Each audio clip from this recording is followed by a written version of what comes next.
Why does a person wish harm upon somebody who has not harmed them, has not harmed anybody? This question, for the first 50 years of my life, this question was only of passing interest to me, because I only applied it to the extreme cases.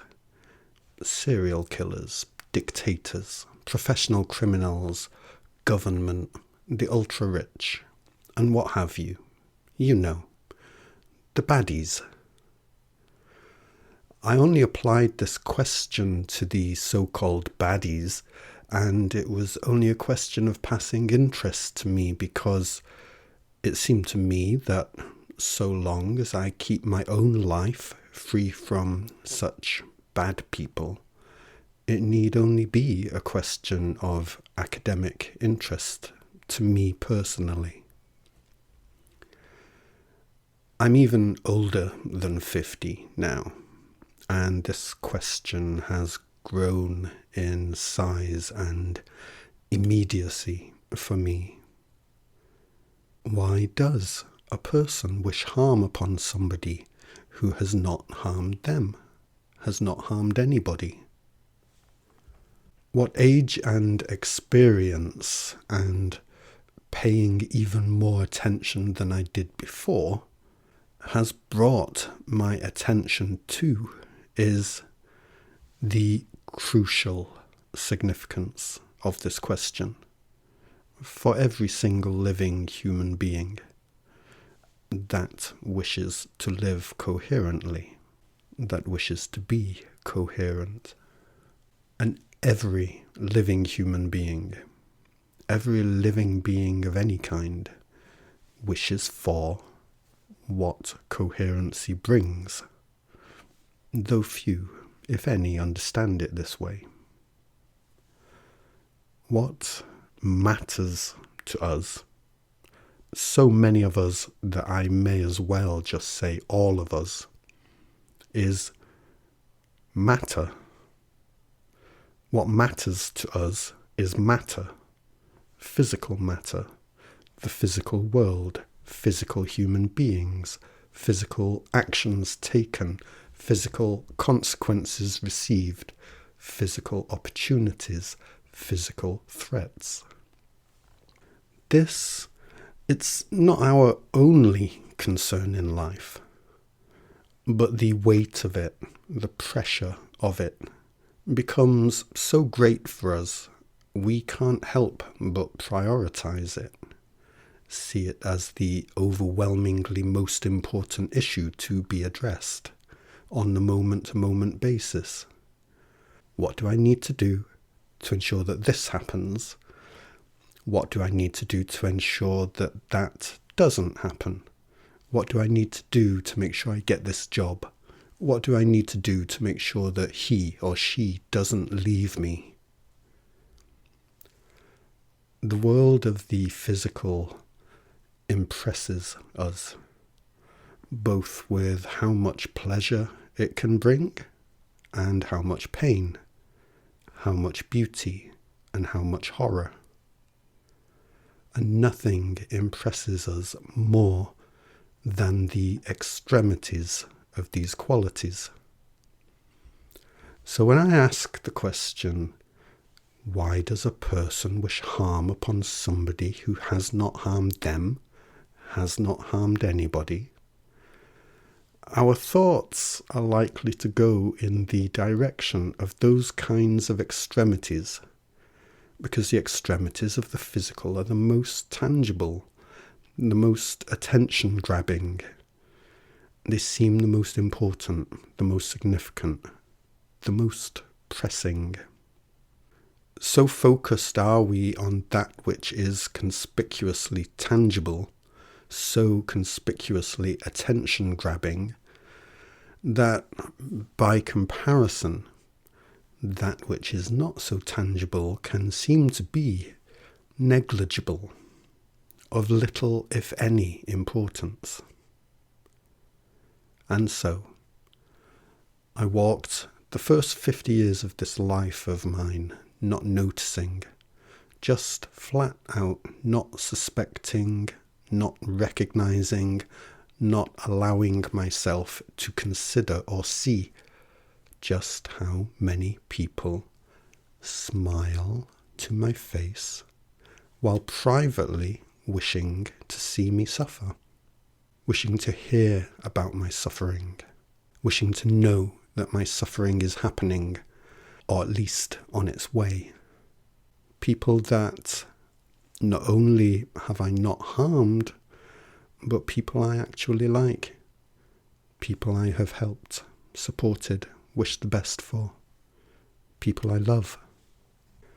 So let me ask the question again, but this time let the question be applied to smiling old ladies, smiling old men, smiling friends, smiling family members, smiling acquaintances, smiling strangers who wish you well with their words, while privately wishing to themselves for you to suffer and fail.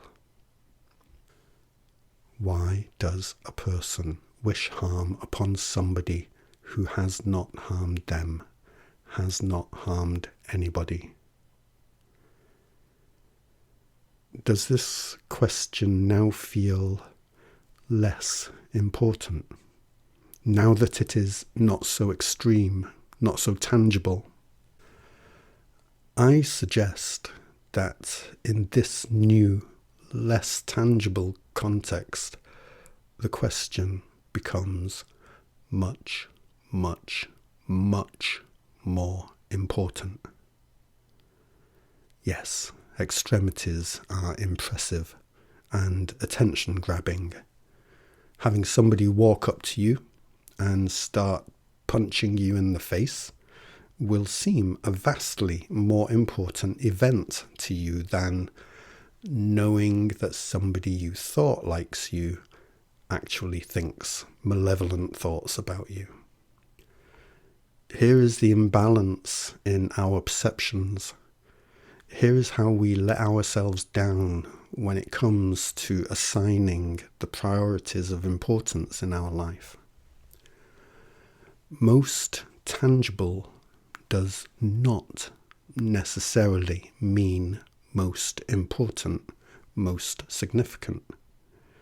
Ask anybody who has taken poison without realizing it. Which truly has made most impact on you and your life? That one time that is burned into your memory when somebody punched you in the face for no reason? Or all of the people that have and do wish ill on you that you never suspected and still do not know about?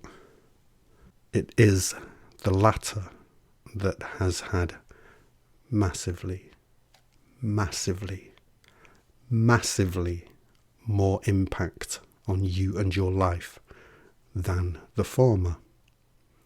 It is the latter that continues to impact you and your life, while you continue to be distracted by the extremities in this world. I'd like you to please get your head around this. The actual answer to the question of why people wish harm on unharmful people is not my focus here. It's not really that difficult for us to understand how one person may come to wish harm on another, regardless of how benign the target of their ill will may be. My focus here is on highlighting the truth that so many people wish harm on you for no good reason. And you almost certainly wish harm on others for no good reason. It's not at all that I am saying there are no real reasons for wishing harm on benign people. I'm just saying that there aren't any good ones. There aren't any coherent ones. And it turns our lives here together to shit. And we hate it. That our lives here together are turned to shit. We hate it so much that it makes us wish harm on each other.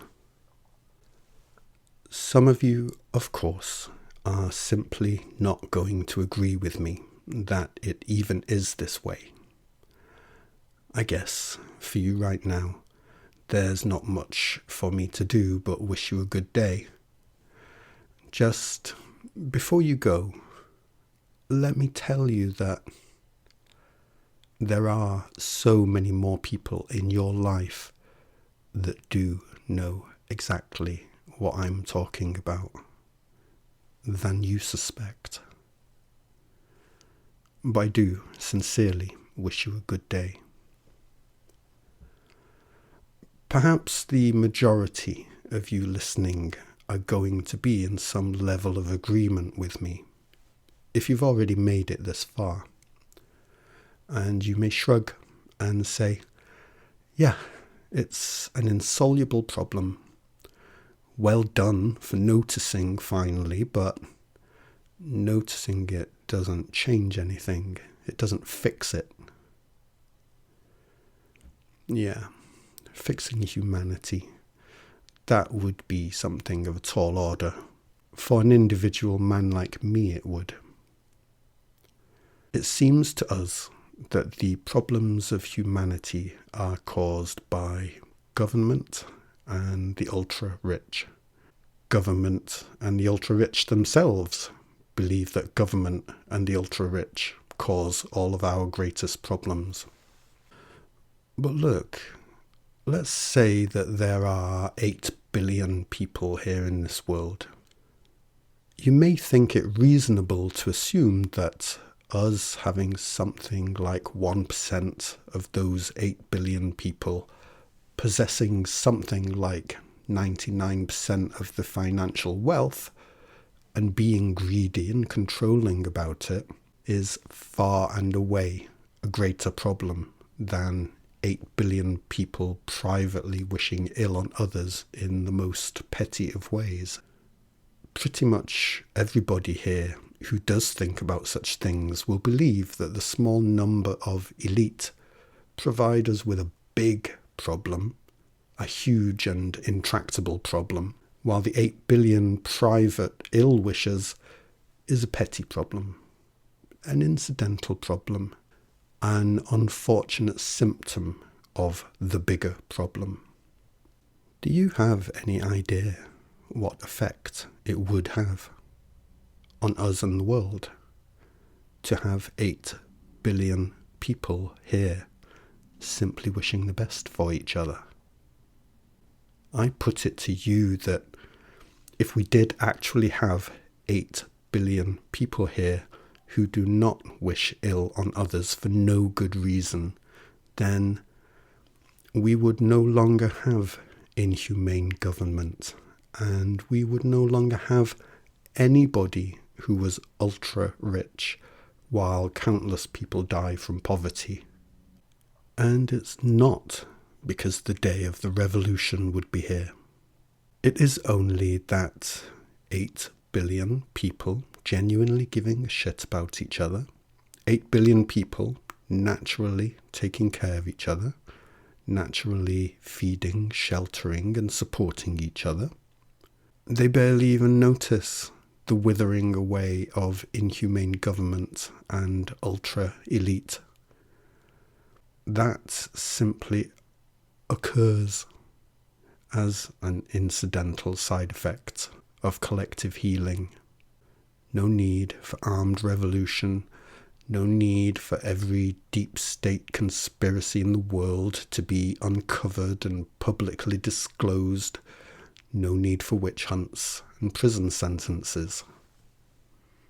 So, yeah, fixing humanity. Fixing it to the point where we have 8 billion people here simply giving a shit about each other rather than privately wishing pain, suffering and death on each other. That would be something of a tall order. For an individual man like me it would. And so, I do not try to do that. I am not trying to do that. I'm just trying to help you. Let us, you and I, forget about everybody else. Forget about the whole world for a little while. If I can help you, just you, the single discrete individual that you are, well, I'd quite like that. If I can help you to not privately wish pain, torment and failure on anybody at all, from this day forth, I will have helped you more than you have ever been helped by anybody in your entire living memory. And even though I don't even know who you specifically are, who is listening to this, that idea makes me happy. As I said recently in another video, I wish the best for everybody without any strain, without any effort, without barely even thinking about it. It is not a spiritual chore I am in a perpetual state of working on. It is not the result of years of meditation. It is not a dogmatic imperative I compel myself to uphold so that I won't feel the need to flagellate myself. To wish the best for everybody. It's just not a big deal for me in the first place. It's just not a big deal in the slightest. Because I already, by default, in accordance with my own personal policy, love and wish the best for myself. And that's the bit that everybody else has such a terrible time trying to come to grips with. Only nobody has a terrible time trying to come to grips with it because the very concept is alien to you. Loving and wishing the best for yourself, it's an idea you wouldn't recognise if it slapped you in the face with a fish. So look, it's just you and me here right now. I talk about self-love, what it is and why it's a good idea elsewhere. But right here, while it's just you and me, let me offer my suggestions to you on what to do when you find yourself completely alone in a world of humans who hate you but pretend otherwise. The first thing to do is recognize it. If you do actually happen to have one or two actual people in your actual life who actually love you, then you can amend this title to what to do when you find yourself almost completely alone in a world of humans who hate you but pretend otherwise. And the first thing you do is recognize it. You see, the thing is that you may have somebody, or even multiple people, in your life who tell you that they love you. And this doesn't count. Not unless they already love themselves. And they don't. You may think this is a very presumptuous thing for me to say, but all you have to do if you do doubt me, is take a little time to quietly observe them. Take a little time to observe how they treat themselves, what they say about themselves. I get it that you may well know beyond a shadow of a doubt that I am being extreme and obtuse and plain old wrong. Say, for example, you have a child who you love with all your heart. We all know that there are people out there who love their children with all their hearts, don't we? Don't we? If you do not love yourself, then you do not love your children. And now you may possibly wish to walk up to me and start punching me in the face. The thing that you call loving your children is very possibly a beautiful thing, a beautiful blessing, insofar as it goes.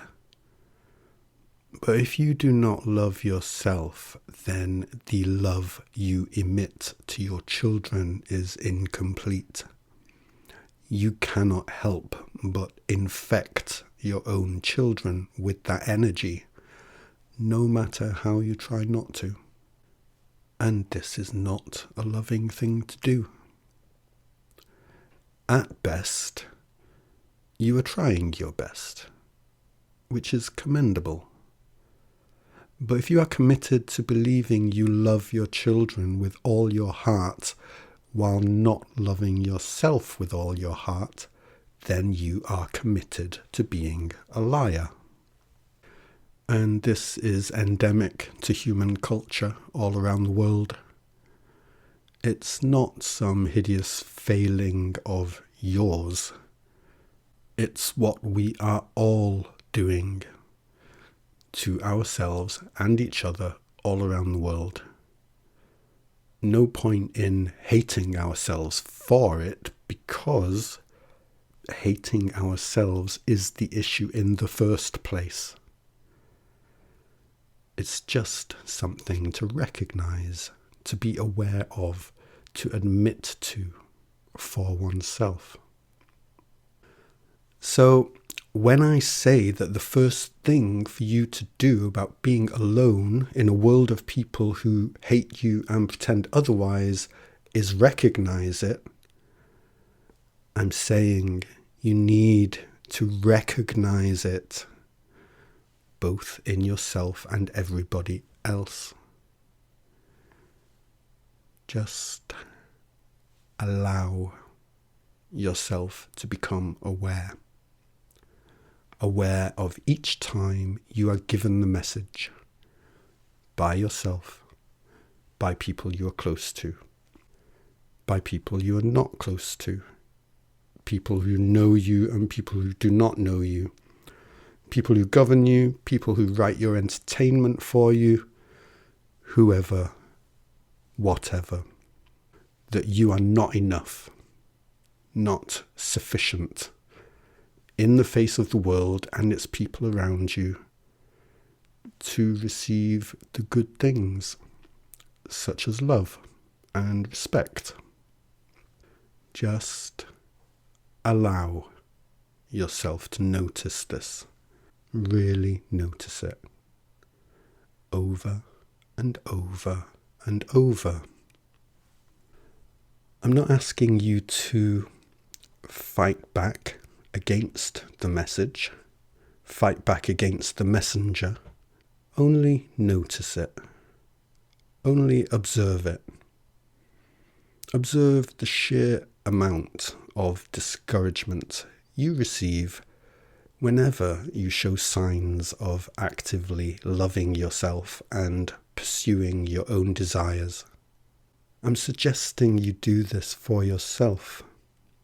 Become adept at it as a simple courtesy to yourself. That's all. That's all. So that's the first thing to do.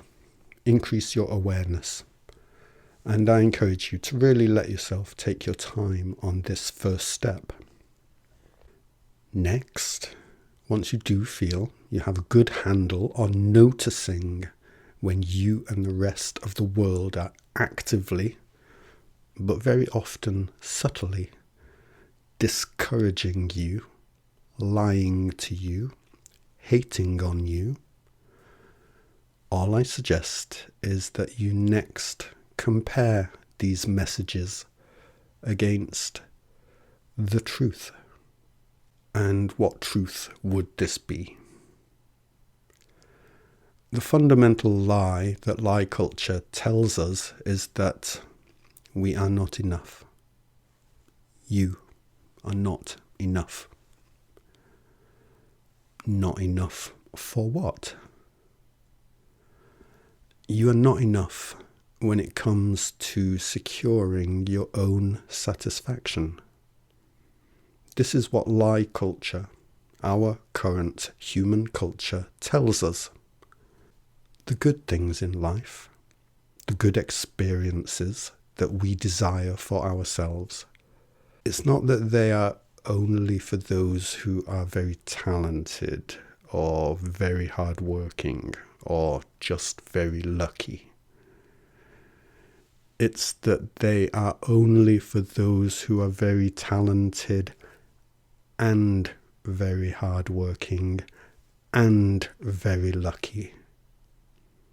And nobody is that talented and that hardworking and that lucky.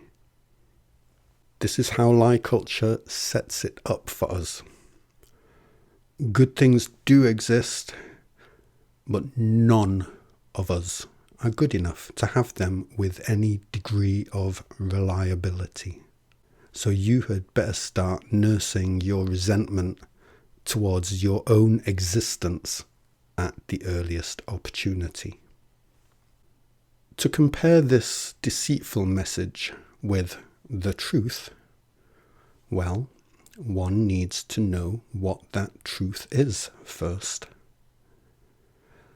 I cover this subject in detail in other videos, but here is a potted summary of the truth that lie culture cannot believe. You are the eternal.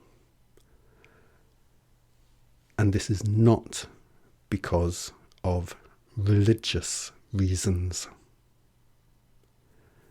Being religious does not stop you from being the eternal. Just as identifying yourself as an atheist does not stop you from being the eternal. Being a slave to lie culture does not stop you from being the eternal. Here is the thing about being the eternal. Nothing can stop you from being it. Not even yourself. Believing lies and telling yourself and others lies does not in any way stop you from being the eternal. Nothing ever can stop you from being the eternal. The reason you are the eternal is very simple and easy to understand. The cause of and explanation for existence is and can only be that there are truths that cannot not be true. Unchanging truth provides the causa of existence, while ever-changing expression of truth provides the experience of existence. Those aspects of you that change are forever changing. Those aspects of you that do not change, they can never change.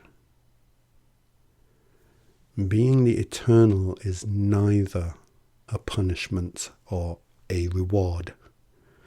It is neither a good thing or a bad. It is simply a thing that cannot ever be avoided. Ever, ever, ever. Lie culture does not believe this.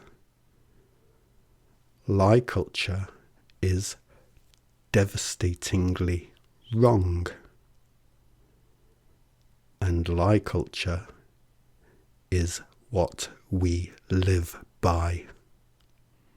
This is why our human world is as fucked up as it currently is. When we simply allow ourselves to notice when lie culture tells us we are not enough to gain the good things we naturally desire for ourselves, we can compare these messages of doom with the truth, and then decline their invitations to festering resentment and ill will towards others.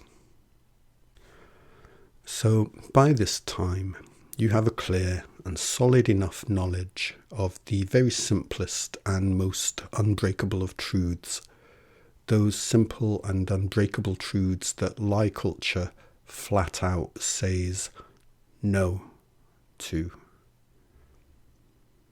You see, the true progression that occurs for us when we turn 180 degrees so that we are no longer walking in opposition to the truth, but actually and actively facing and heading in the same direction as it.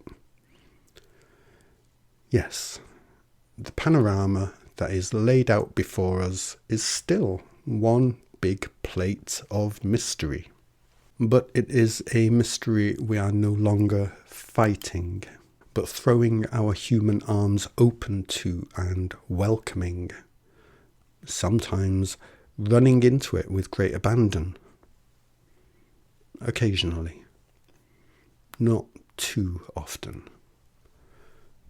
Nothing too often. Nothing too much. But always plenty. Always more than enough. So, to transition yourself from your current conditions to a new life of your own making, well, there you go. There it is. There's your art challenge. There's your own personal art challenge. This is why it is no armed revolution, no deep state expose, no witch hunt, no prison sentence. Because what it is an art project, a living art project. Seriously and sincerely. What else is one to do when equipped with eternity? You paint your own strokes as you please. You sculpt your own clay.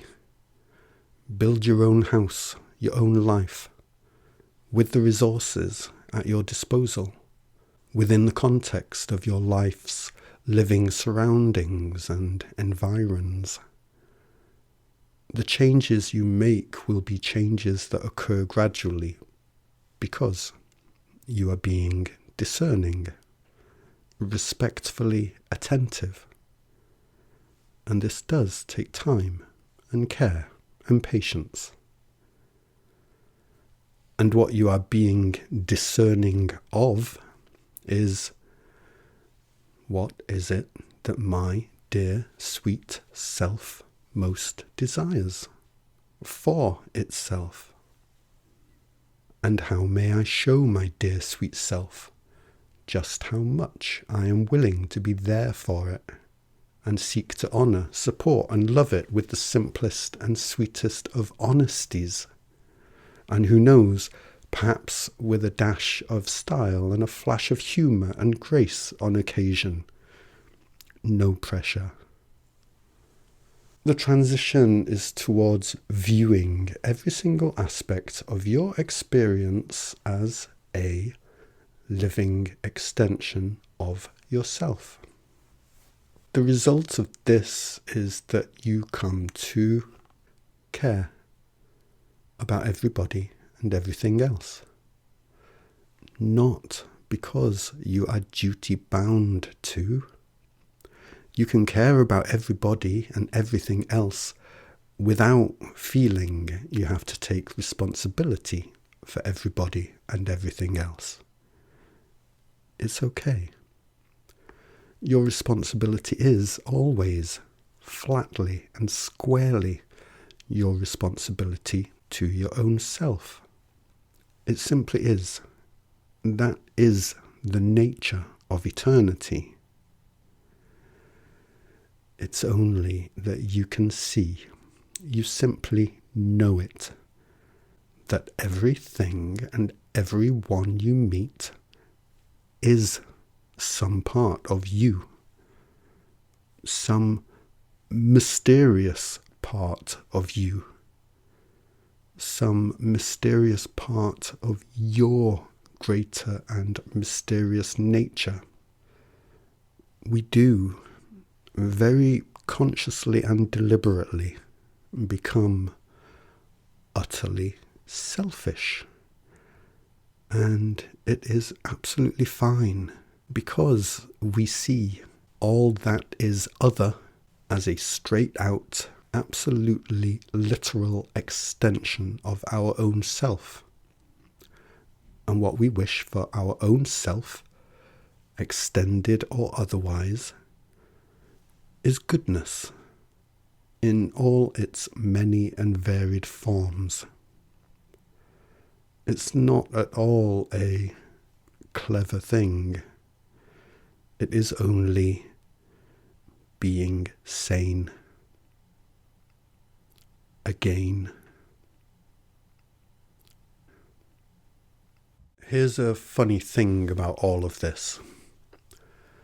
When you first begin to see the sheer extent to which people wish for your harm for no good reason, it can feel overwhelming and depressing, of course. But the realization comes that it's actually a good thing, a freeing thing, that this ill will towards you is for no good reason. How can that be so? Well, it's a much better thing to discover and recognize that people wish harm on you for no good reason than that they actually do have a good reason for it. And it is also good to observe and realize just how they are all doing the same thing to themselves and each other. One of the hardest parts of this is, ironically, the necessity for you to relax about it and stop taking it personally. Because it sure does feel personal at first, but the truth of it is that it is far too endemic to be personal. It is far too endemic to our worldwide human culture, our lie culture, for any of us to take it personally. Everybody is doing it, wishing harm on each other for no good reason. And they are doing it to themselves first and foremost. Until you stop doing it to yourself first, no amount of righteous indignation and confrontation is going to improve your life, your world. After you have stopped wishing ill on yourself, believing ill about yourself, after you have rediscovered your own compassion for and love of yourself, then you can observe the ill will that comes towards you from others while simultaneously declining the invitation of those ill wishes with understanding. We never change, and we always change. We always learn, and we never learn. It's okay. It's good. It is. What happens for us when we enter together as the collective that we ever are into the great amnesia is we know not who we are or where we are. We only know that we sense, we perceive. We only know that we are aware. What do we perceive? Well, what we perceive inevitably is that which feels better and that which feels worse. That which to us is good and that which to us is bad. We desire to know what is going on. We desire to know what we are and what everything else is. And there is the primal experience of self-polarization, the underlying experience of amnesia of self. And when, at this foundational level, we ask ourselves, what about me? What am I? Am I good? Better? Or am I bad? Am I worse?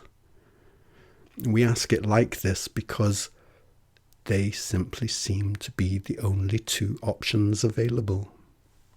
Let's say that every pixel on this screen represents a single human being, and the location on the spectrum of good and bad relative to all the rest of the people, where they each place themselves, the place they currently consider themselves to be, what they currently consider themselves to be relative to everyone else. We have somehow managed to arrange and position the entire population into a seamlessly ordered whole here. So this is a very stark, abstract image of self-polarization. We have heaven, hell, and purgatory. You see, this image here, it is only a snapshot of a single moment. What happens in the very next instant is this. You see that? How long did we manage to keep things nice and tidy? It was one single instant. One single instant, we had everybody in their right place, and now it's fucked up already. So what happened here? Well, it seems like two of our people changed their mind about who, what, and where they are in the scheme of things. How many times have you concluded you must be bad?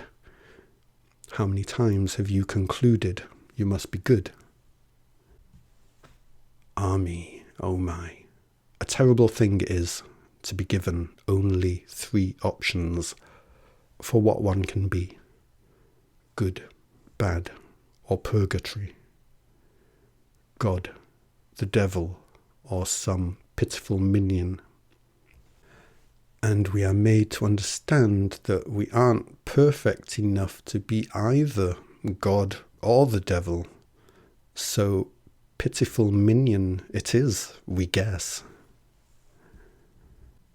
If this image is an accurate depiction of where we, the human population, place ourselves as individuals on the spectrum of good to bad, each pixel representing a single person, then only one single person out of all of these pixels got it right. this person right here. On the spectrum of existence, every single one of us is located here, right in the center. We may think we are elsewhere, but we are not. We may think we are especially good or especially bad, but we are not. So, what does this mean? We are all perfectly mediocre? It simply means we have a shared center, that we come from the same place as each other. The simple truth of who you are is the simple truth of who I am, who anybody is. The complex expression of who we are, well, it is complexly different for each of us, richly different for each of us. This area of perfect mid-grey, right here at the center of all our possibilities, all our potential options. Yes, it looks so boring. Oh my goodness, look how boring it looks. As always, when it comes to looking at how the truths of reality play out, it is important to look at them three-dimensionally, if one wishes to catch all the detail. And what happens if we do stop focusing solely on this two-dimensional image of a single polarized dimension of black and white, bad and good, and zoom out to a three-dimensional view, is that we begin to see in colour. Here's what I wish for you to comprehend. We can tell ourselves we are up here or down there as much as we like. We can believe we are wherever we choose to believe we are. And it does not alter in the slightest the unbreakable fact that we are here, right in the centre of things. The location of your centre, the location of my centre, it is the one same location. It's only that there is so much more to each of us than our centre. From our position at the centre of things, and while we are still believing in lie culture, still walking in it and wearing it, we find ourselves polarised into black and white thinking, good and bad thinking, worthy and unworthy thinking. As far as we can see, there are only two poles to choose from, and one is definitely better than the other. When we are exposed to the truth and come to accept it, we release lie culture, and we take our rightful position at the centre of all things, alongside everyone else. And then all of the colours of the wheel of life become available to us. We no longer oscillate up and down between hoping we may be good and fearing we may be bad, but instead extend ourselves outwards from our own actual centre, the centre we share with everybody else, and we engage with the colours of life. And in this way, we find we have a full palette with which to create our art project, which is our own personal response to finding ourselves sentenced to eternity together.